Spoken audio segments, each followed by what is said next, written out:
Hello everyone, welcome to সিফাজ universe. আজ আমি আপনাদের সাথে শেয়ার করতে চলেছি গরম গরম ভাতের সাথে খাওয়ার জন্য লোটে মাছের ঝুড়ি। এই লোটে মাছের ঝুড়ি দারুণ টেস্টি একটা রেসিপি। যারা খেয়েছেন তারা অবশ্যই জানেন। যারা এখনও পর্যন্ত এই মাছের রেসিপিটা ট্রাই করেননি তারা অবশ্যই ট্রাই করুন। আশা করছি সকলের খুব ভালো লাগবে। প্রথমেই আমি এখানে নিয়ে নিয়েছি 1 কিলো লটিয়া মাছ। মাছগুলোকে আমি পরিষ্কার করে এইভাবে কেটে নিচ্ছি। এই মাছটা পরিষ্কার করে নেওয়া খুবই ইজি। দেখুন আমি কীভাবে করছি, ঠিক এইভাবেই আপনারা করে নেবেন।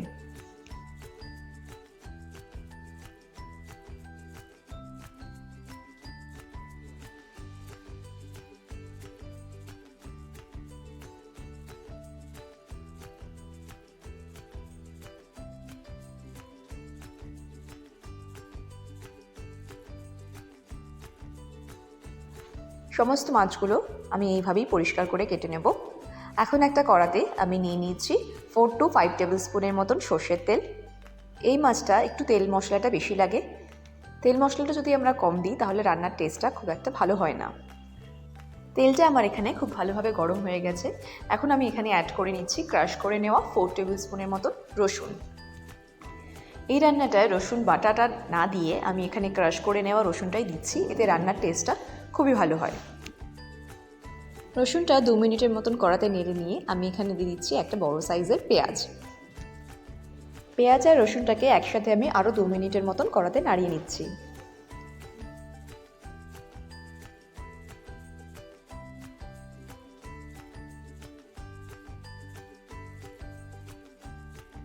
পেঁয়াজটা একটু ভাজা ভাজা হয়ে আসলে আমি এখানে অ্যাড করে নিচ্ছি একটা বড় সাইজের টমেটো।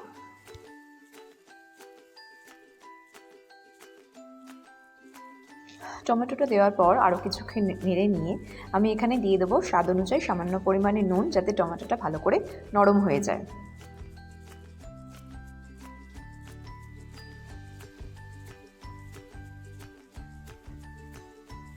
নাড়তে নাড়তে টমেটোটা যখন একটু নরম হয়ে আসবে তখন আমি এখানে অ্যাড করে নিচ্ছি 2টো মিডিয়াম সাইজের আলু। আলুটাকে আমি এইভাবে লম্বা লম্বা করে কেটে নিয়েছি।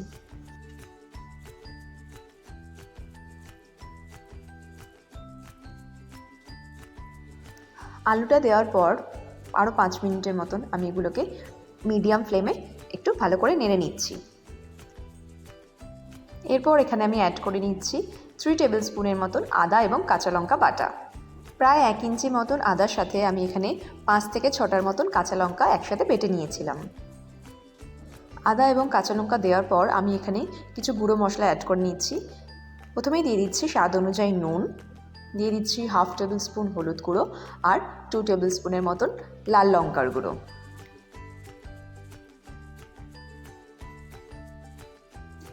এখন এগুলোকে ভালো করে মিশিয়ে নিয়ে লো ফ্লেমে আমি এটাকে 5 মিনিটের মতন কষিয়ে নিচ্ছি।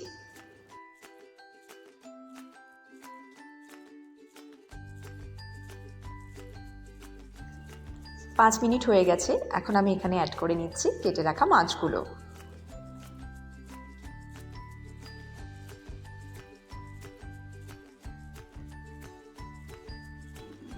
সমস্ত মাছগুলো দেওয়া হয়ে গেলে ভালো করে নাড়িয়ে নিয়ে আমি এখানে কড়ার লিডটা বন্ধ করে দেব।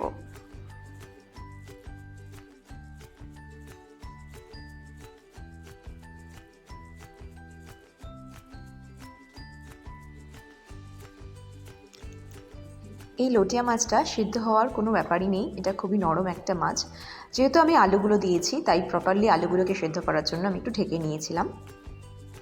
আরও একবার কড়ার লিডটা বন্ধ করে দিয়ে আমি এটাকে রান্না করে নিচ্ছি। প্রায় 5 মিনিট মতন ঢেকে ঢেকে রান্না করার পরে আমি এখানে কড়ার লিডটা খুললাম। মাছগুলো থেকেই অনেকটাই জল বেরিয়ে গেছে, এখন আর কড়ার লিড বন্ধ করার দরকার নেই। এখন আমি মিডিয়াম ফ্লেমে আরও 5 থেকে 7 মিনিটের মতন এটাকে রান্না করব। এখন আমি মিডিয়াম টু হাই ফ্লেমে এই জলটাকে ভালো করে শুকিয়ে নিব। দিয়ে দিচ্ছি 5 থেকে 6টার মতন চিড়ে রাখা কাঁচা লঙ্কা। লটিয়া মাছের এই রেসিপিটা একটু শুকনো শুকনোই হয়ে থাকে।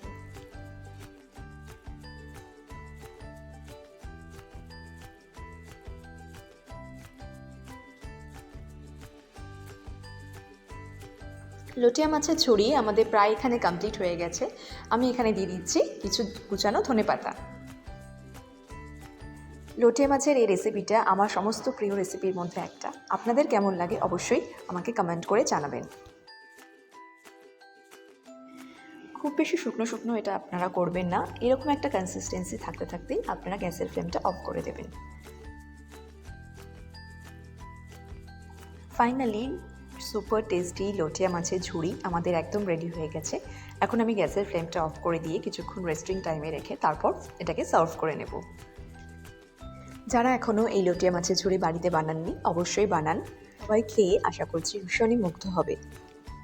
বন্ধুরা, আজকের মতো এখানেই শেষ করছি। দেখা হবে অন্য আরেকদিন অন্য আরেক রেসিপি নিয়ে। ভিডিওটা যদি তোমাদের ভালো লেগে থাকে তাহলে প্লিজ একটা লাইক, শেয়ার অ্যান্ড সাবস্ক্রাইব করে দিও। And don't forget to spread love and happiness. Thank you.